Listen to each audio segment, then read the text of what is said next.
பஞ்சாபை சேர்ந்த பெண் ஒருவர் விவசாயத்தில் ட்ரோன் பயன்படுத்தி அதன் மூலம் வருவாய் ஈட்டி பலரது கவனத்தை ஈர்த்துள்ளார்.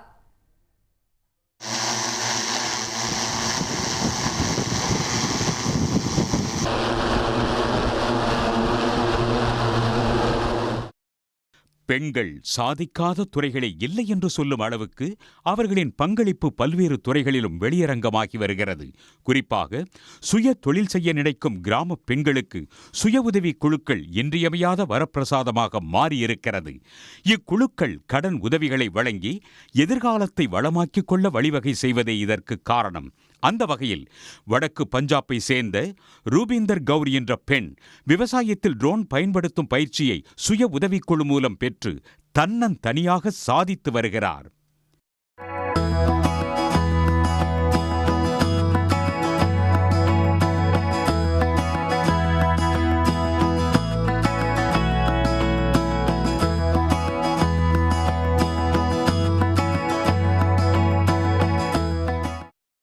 தொழிற்துறையில் பயன்படுத்தும் சுமார் 35 கிலோ எடை கொண்ட ட்ரோனில் உரம், பூச்சிக்கொல்லி மருந்துகளை நிரப்பிக் கொள்ளும் ரூபிந்தர் கவுர் நாள் ஒன்றுக்கு 10 ஏக்கர் நிலங்களில் மருந்துகளை தெளித்து வருகிறார்.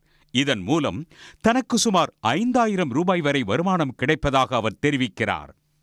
हम गांव में रहने वाले अगर हम कर सकते हैं तो सब कर सकते हैं और लेडीज़ को आगे आकर किसी भी काम को ऐसा नहीं सोचना चाहिए कि ये हम नहीं कर सकते, ये आदमी का काम है या हम औरतें नहीं कर सकती, तो ऐसा नहीं सोचना चाहिए और जब हम कर सकते हैं तो सब कर सकते हैं.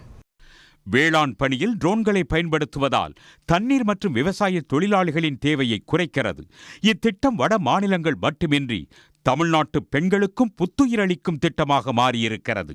தமிழ்நாட்டில் 28 மாவட்டங்களில் சுமார் 44 பெண்கள் சுய உதவி குழு மூலம் ட்ரோன் பயிற்சி பெற்று பயனடைந்துள்ளனர். உடனுக்குடன் செய்திகளை தெரிந்து கொள்ள சன் நியூஸ் பெல் ஐகானை கிளிக் பண்ணுங்க.